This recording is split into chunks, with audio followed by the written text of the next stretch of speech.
I'm going to call the meeting to order. Would you all rise and face to the right for the Pledge of Allegiance? I pledge allegiance to the flag of the United States of America, and to the republic for which it stands, one nation, under God, indivisible, with liberty and justice for all. Thank you. Now I would entertain a motion to approve or amend the meeting agenda.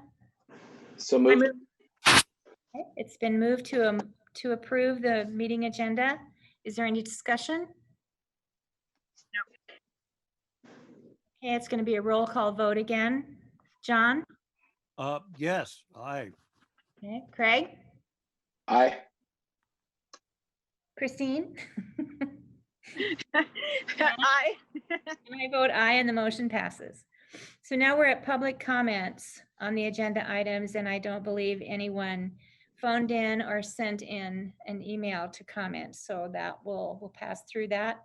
And the board member comments, this is your opportunity to comment on any topic that is related to school business or activities.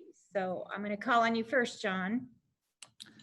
Well, I look forward to this evening's meeting. I think we're in a very interesting and challenging time, and I'm looking forward to new information. I'm dealing with a lot of questions, so from other people. So. Okay, thanks, John. Craig? I have no comments. Okay, thank you. And Leanna? Well, I have been watching, yesterday, I spent the day on Zoom with WASDA legislative representatives and the 3 breakout sessions for North Mason. And I got to watch and ask questions for the meeting that for the K through 5 and the 6 through high school, and then all ages at night. And I want to say, I think they had about 80 average on every meeting. And I didn't see a lot of duplicates, so that was really nice. And I want to say that was, oops. Can you see me? Yeah. Okay. That was done wonderfully. And I want to say that everybody, all the staff, Dana, everybody that was involved looked very comfortable in a very uncomfortable situation. Just like you're going through it and you're doing what you got to do. It was done so well that I would say when we go back to in person, that we take a list of questions and have a moment if people had questions that we could answer. With it was like a 15-minute at the end of the meeting breakout where we just answered questions, whether they were sent in or what. I know it's not common to do that, but I think it was really helpful to do it that way.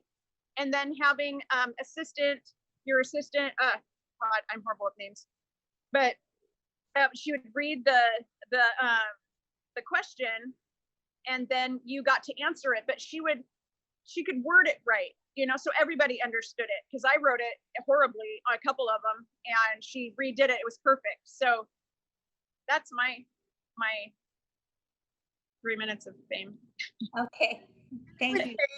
If I could just interject there for a second. One of the things we learned this summer from doing all of the parent Zooms that we have is the value of having that kind of communication with their families. So actually, rather than putting on the board meeting, I think we are going to schedule throughout the year consistent parent Zoom meetings to be able to address whatever we need to address at that point in time. It's just a good way to talk to our community. And as you noted, it's just very helpful. I love that. And that really hits the communication gap that we've had for a long time that we're still getting better at. I think we're doing well, but we're getting better at it. And I think that hits it right on the head, Dana. Thank you. All right, thank you. So now we'll go to item 2, the 2020 reopening plan. And the school district, the plans to open September 2nd, 3 options for families, and the administration has a recommendation for us. But first, I'm going to ask Dana to review this. Yeah, so we're going to talk about it in detail there. And Jackie, can you open the plan? as we talked about last month, we have a plan that has about 55 odd pages with a lot of different links to further information. So we've done a very thorough job of going through all the requirements from the state health department to determine how, when kids come back to school and when staff come back to school, people will do so safely and we will meet the learning needs of all of our students. As you will note, we posted on the district website, and I just brought that up to remind you that it's there. We posted on the district website a 6-stage plan to get back to in-person training. So we're in a rarely different place than we were when we talked in July. When we talked in July, we were very hopeful. We were planning to open the year in a hybrid model. We talked about other models that were a possibility. And then as happens in situations like this pandemic situation that we're in, the conditions changed on us. And I was on a Zoom today with the Mason County Health Department. And just to let you understand really where we are right now, when we were right after we had our board meeting in July, we talked with the Kitsap County Health Department, and they were very clear that that things were changing so drastically that in Kitsap County then and currently, the situation was described as out of control and escalating. We have cases after cases after case. Here in Mason County, we have thought of ourselves as doing so much better. But in the last 2 weeks, we have tripled the number of cases that we had in the previous 5 months altogether. We are currently the state at 169 cases. The state, new cases in those weeks, the state had, the governor had announced last week, I'm sure you all saw the press conference, in working with the Department of Health, they had put together some recommendations for guidelines to make decisions about when kids return to school. In those recommendations, if a community had more than 75 cases per 100,000 in the previous 2 weeks, the recommendation was not to return to school at that point in time, to really work at learning remotely. We're at 169. That's almost double that recommended number from the state. In addition, another metric that was included in that document was the percentage of current cases or current testing that was positive. Their recommendation was, you're in a really serious situation that you need to not bring kids back face to face if it's over 5%. In Mason County right now, we are at 15%. So those numbers are not positive for having kids and people in buildings all day long and working. So we had developed a 6-step plan to get us back to school safely. And the 6th step would be, yeah, everybody's back in school. We're in bricks and mortar. It's kind of like we all think of school. Step 1 is everybody learning from home and all staff working from home. Step 2 is everybody learning from home and all staff working from their work sites. In step 3, we begin to bring back kids with the highest needs first, and starting to bring back kids in small groups for instruction in buildings. In step 4 and step 5, we add additional groups of kids back into a hybrid model, like we talked about in July, until we get back to a fully engaged in the building model at the end with step 6. So right now we're at step 2, which means that our kids will be learning from home and our staff will be learning from work. When we were talking with Dr. Stein at Mason County today, he was very complimentary of all of the districts that were considering that model for the beginning of the year, because it prevents those children becoming vectors for the disease when we're in such an unstable situation.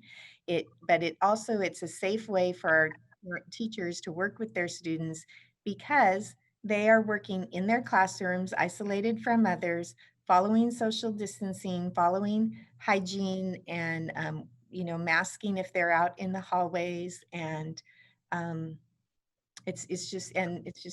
doing extensive cleaning, just like we'll be doing when we return to the hybrid model. So it's a really good way to go. So that's our plan right now for where and how kids come to school. In addition, we have determined that with using CARES funds and other dollars that have been made available to the district, we are able to purchase enough additional computers so that we will be issuing a laptop to every student in the district unless they choose to use their own device, so that they can use that to engage in the schoolwork. We do have some percentage of our students, as much as 15%, where there is not connectivity. So we are working on plans to ensure that they have access as well. They'll still have computers. They'll still be doing their work on computers. They won't be doing it online live necessarily, although we are working to partner with the various community spots that host hubs that were planted by PUD, just like we planted them in our school parking lots.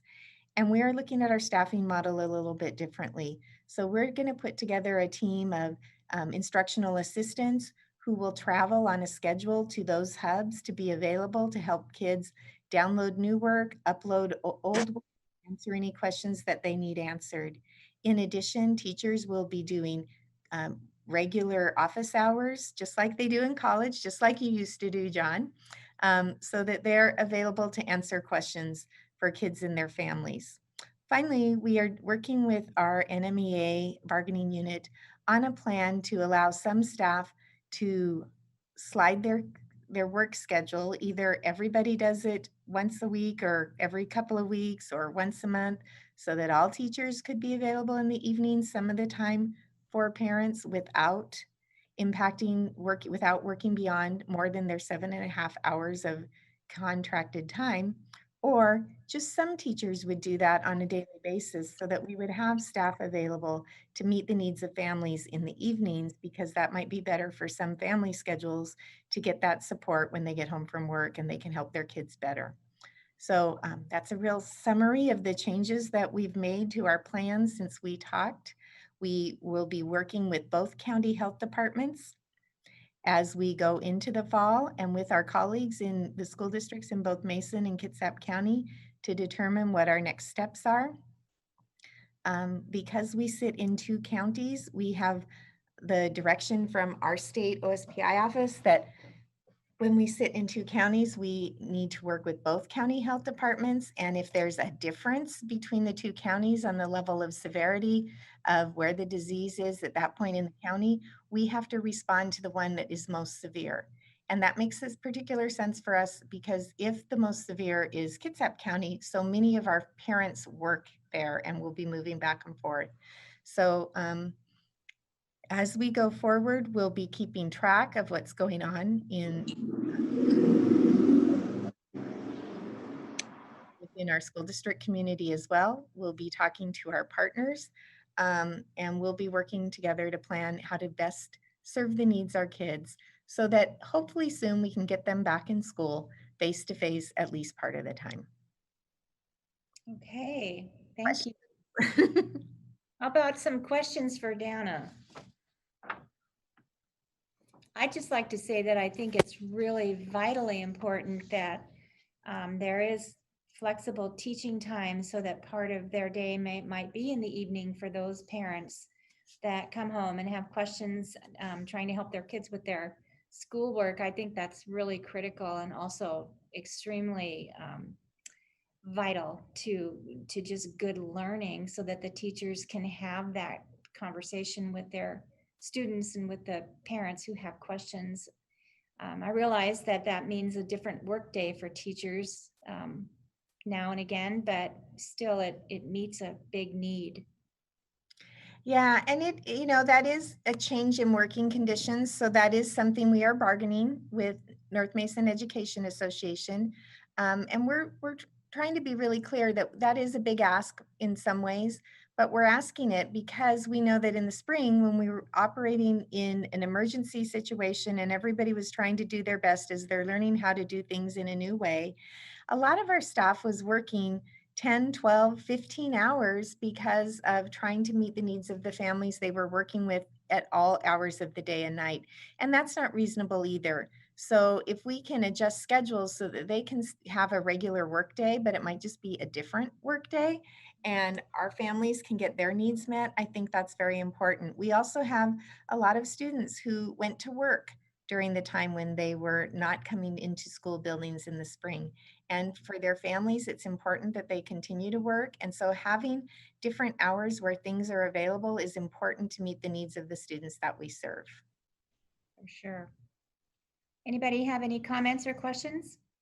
I do, as Craig. One of the questions I have with regards to MTSS is, having the children in the students in the buildings gives our staff the opportunity to see them, obviously in person, face to face. It can kind of read probably the students, what's going on in their home life and stuff. What sort of planning has been taken effect? I'm kind of looking at the plan right now. Let me scroll up here just to see the title of the page I'm on, which is the family and community engagement and communication, and talking about family voice, community leaders, just family liaisons. But for those students that might be in unstable situations at home, what plans are in place from the MTSS standpoint? Right. Make sure that there's interventions in place.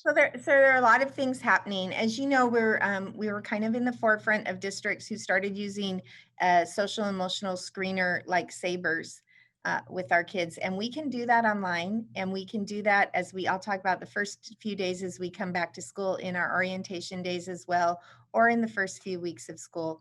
So we will be doing that screener with all kids so that we can identify kids who most need additional help. But that is going to be the focus of the work that our counselors do with our kids at our elementary schools and middle school and high school in different ways throughout the day. There is time scheduled for the kids and the staff to work on social emotional issues and learning in every single class, in every single grade level throughout the day, throughout the week. The principals, as they looked at scheduling for the year, recognized how important that is. So they're building that into the learning day. But we're also, because we're coming back into to work in a different model, we identified that maybe we don't need the same staff doing the same things that we have before. So we have committed to adding some classified assistants to each building to support the teachers and counselors in working with students to meet their social emotional needs. So we will have classified staff in each building who are dedicated to doing those things like checking in on kids that we've identified that need some support, meeting with them in small groups or individually via Zoom or phone conversations or whatever it is that we need to do to touch base with those kids daily or weekly. So we have built some extra social emotional supports into the year, and that's where we're starting with those. Okay. Does that answer your question? Yes, thank you. My concern is that if there's almost a dangerous situation at home, that their kids don't necessarily have that outlet. They don't log on for a day, or there's that communication gap I'm worried about. Well, there is. And so we will be able to track who's not logging on and who is, and that will be a focus of what those extra support staff do. They're going to be checking up on those kids who we haven't heard from, even if we haven't already identified them as having a social emotional need that we need to support. If we don't hear from them, they'll be hearing from us. In addition, as I said, we're going to have, I think I said, we're going to make support staff available at the hubs. We'll be sending a traveling team of support personnel, including unusual hours in evenings and Saturdays, to be available at those different sites where the PUD has set hubs to be able to help kids get their schoolwork turned in and new work downloaded, and be there to answer questions or find out if their kids need some help with something, so that we have different ways to communicate with all of our kids. Awesome. Thank you. Okay, Leanna. I talked with the Port of Dewato, and they're waiting for a call back to be one of your hubs out in the Dewato Tahuya area, because you can pull up to the building and not go in. So they could share a password with school children or students, I should say, to be able to use their Wi-Fi to download. Yes, Uh, we have talked to them a couple of times. Okay, So we are working. and then I had asked this question, that are counselors available, or are they reachable where a child doesn't have, or I shouldn't say a child, a student shouldn't have to go through a parent or guardian to talk to a counselor? And No, I was wondering if, because there are instances where somebody might feel threatened by somebody at home. I'm just thinking of everything. And would there be like maybe a question in the homework, or in the download, that maybe the question pops up every once in a while that says, click here if you'd like to speak with a counselor, whether it be personal or for school reasons. That way we're not, I mean, it's not like a secret. The parents can see it, but maybe they would feel more comfortable not telling their parent that they need to go, or their guardian that they need to see a counselor. no, the I'm just- counselors are developing plans to support kids so that they don't have to go through their adults. Okay. At home. Just I like was just trying to think how that, like, if they were at home, how would they access that if maybe they felt like that somebody was not wanting them to access that. So I was, that, Yeah. but that sounds good. That sounds like all over that. They've already been meeting to come up with plans, but thank you for pointing that out. perfect. Thank you. Yeah. Another thing, kind of unrelated, but I did want to let you know, we just got notification this week that the Student Health Center will be back working on campus 2 days a week. So they'll be here to start the year, but they'll also be here once we hopefully get back to hybrid. And they will be available. We have about 75 families right now, kids right now, that need to be updated on their immunizations, and they'll be able to help with that kind of stuff as well. So in the first few days of school, you remember you adopted a change in calendar for hybrid schedule at the July board meeting. And when we talked about adopting that calendar, we identified that the first 3 days would be used for what would normally be considered kind of conference time or orientation, or getting kids everything they need to have to be able to be successful when school starts.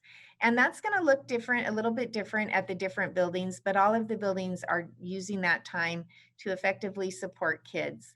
At the elementary schools, it's going to be those first 3 days that you will have a scheduled time to come in and check out your computer, learn how to use your computer, and get into the learning management system, which will be Seesaw at the elementary school. And the learning management system is the tool that we use for the teachers to house and upload all the videos they're doing for you, all the lessons, for the kids to locate those, and also to turn in all their work within that tool.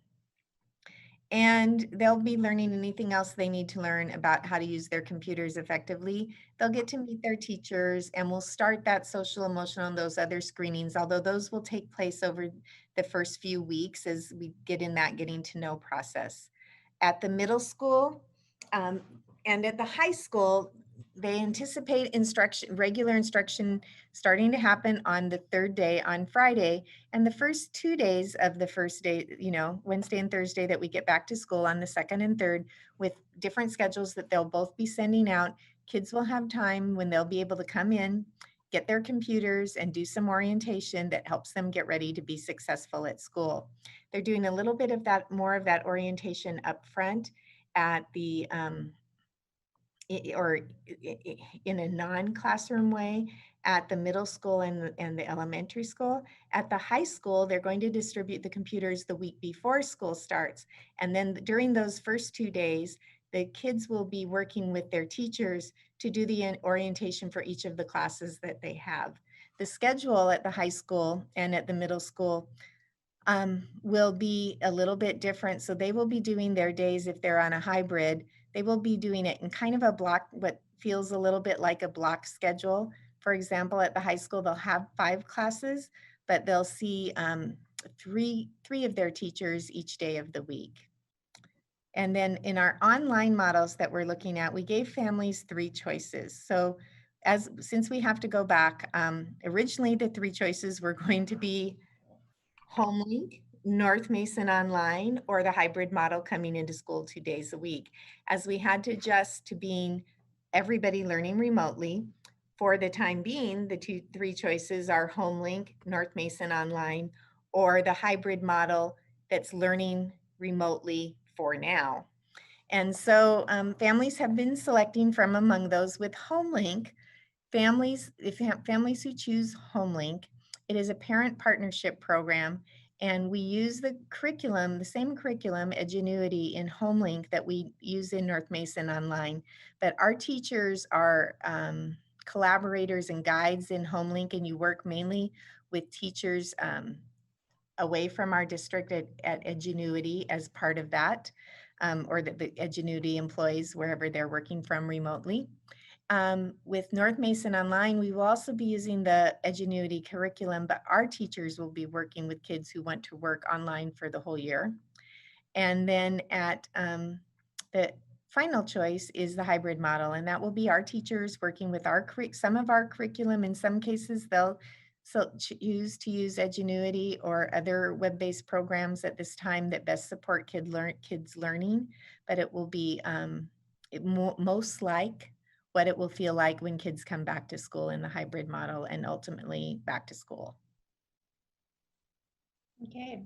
Is Edgenuity a competency-based program?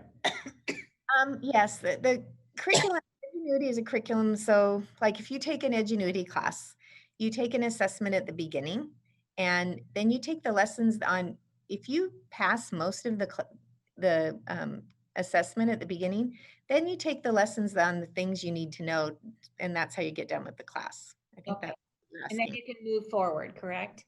Okay. Okay, does anybody have anything else? I like the hours, the staggered hours, and I think that is a very creative attempt to accommodate different constituencies, and I hope that works well. It'll be something interesting to watch, because I think that it really sounds like you're really trying. I mean, this is something really novel. You're trying to get people where they live and accommodate to, their ways of work and whatever. So it sounded very creative to me. Well, thank you. Like I said, we're still negotiating that, but I'm very hopeful that will be part of our basket of tools as we enter the school year. Yeah, clearly we'll need collaboration from the teachers. And I do like the office hour kind of thing. I mean, our availability for consultation, it seems to me, is crucial to the success of this whole thing, because communication with the community is going to be essential to sustaining it. Yeah, and I think it's very important to remember that we thought we were doing the best we could, being thrown into a situation all of a sudden in the spring, but we were teaching and operating in crisis. We've had time to examine what works and what doesn't work, and to build an effective plan to do really strong remote learning experiences for our kids based on what we learned. We're not throwing out the baby with the bathwater. The things that we learned to do well, we'll do well and we'll do more of. And we learned where we needed to improve as well. And all of that is part of our planning for the start of the year. Right. Great, thank you. Anybody else? Okay, I would entertain a motion. The administration recommends that we approve Resolution 17G20, School Opening Plan for 2020, as presented. I move that we accept the plan as presented. Did you have something, Dana? I can wait. Okay. Any discussion? Okay. I wanted to ask, is the, oh, darn it. If, I know you had mentioned, this is going to bring me back to my question. I know you had mentioned yesterday that if it absolutely wasn't working for a student that had to change their mind on what they did, that you could help them work through that or work on something right individually. And then, well, never mind. I forgot. And what Leanna's referring to, we did have parents ask questions. When we ask parents to select which of the models they're choosing, we need them to understand, for the most part, it needs to be a year-long commitment. We recognize Right. there will be some circumstances where it's not working, and we'll work with individual kids and families on that. But for the most part, people need to understand that we have to pay for the programs that we're using. We have to staff and place our teachers somewhere, and they would like to expect to do the same job for the whole year. So, so that we have to ask people to consider it a year-long commitment. If there are problems that really isn't working for a kiddo, then the school staff will work with that family to figure out what we need to do, if we need to change their program, or if we can adapt within the one they've already selected. My question was, oops, I lost myself up here. Oh, you can still see me. Good. So because if we don't get back to you, you said that it would automatically be put into the hybrid model, that the student would automatically be put into that hybrid model. If we plan to go with the hybrid model, would it be okay or better, or what, if a parent didn't get back to you? If they don't get back to us, then we're going to plan on them being in the hybrid model. If they don't get back to us and they wanted to do something else, then that's going to be hard. Oh, okay. So if I choose, I'm going to do the hybrid model with my student, and I'm just not going to contact you. That way I felt like I was like bogging up the system with that if I plan on doing what you already are going to put him in to do. That would be fine. Okay. I get asked that. People ask these things. So that I guess could have waited for later, but that's okay. Okay, does anybody else have anything? All right, I'm going to call for, I'll call for the vote. Craig? Aye. John? Aye. I keep wanting to say Christine. Leanna? You only know me by what's on the screen. Aye. Okay. And I vote aye, so this resolution is approved. So now we're at the good of the order, the board and superintendent. Do any of the board members have anything they would like to comment on? I do. This is Craig again. One thing I think would be good for the board to consider at the policy level would be maybe creating an interim policy that would either table or suspend some of our active policies with regards to monitoring reports when we talk about student engagement, clubs, and all the things offer that are extracurricular that are probably near impossible to measure doing a predominantly remote learning style. I'm optimistic that at some point during the school year, we'll be able to have in-person class sessions. Me personally, I don't know that it's a realistic optimism, but I think there's a lot of things that we, as a board, monitor and have established standards that we might need to at least table until we're closer to some semblance. And I guess what I'm saying, I would like that on the agenda for our regular meeting, is to have that discussion. For next week? Okay. Yeah. I think it's a really good idea, Craig. There are different expectations for monitoring reports regarding activities and student engagement, and discipline is another one that may be affected. So let's go ahead and put that on the agenda for next Thursday to open the discussion, and then turn it over to the superintendent to probably take a look at those policies and see how they could be not revised, but maybe just a blanket statement that these particular policies are suspended during this particular time. Yeah, maybe just like I said, maybe an overarching temporary policy or an interim policy during this whole event, whenever it goes to. Okay, great. Good point. Really good point. John, you have anything?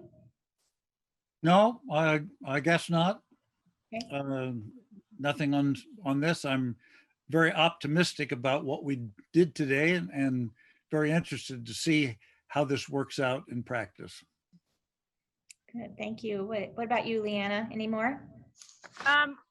What Craig said, I think the part, and I know we'll talk about it on the next meeting, but I think making a blanket policy during pandemic situations or other situations like this, where that would come into play, making one thing instead of going through all of them and redoing or suspending that.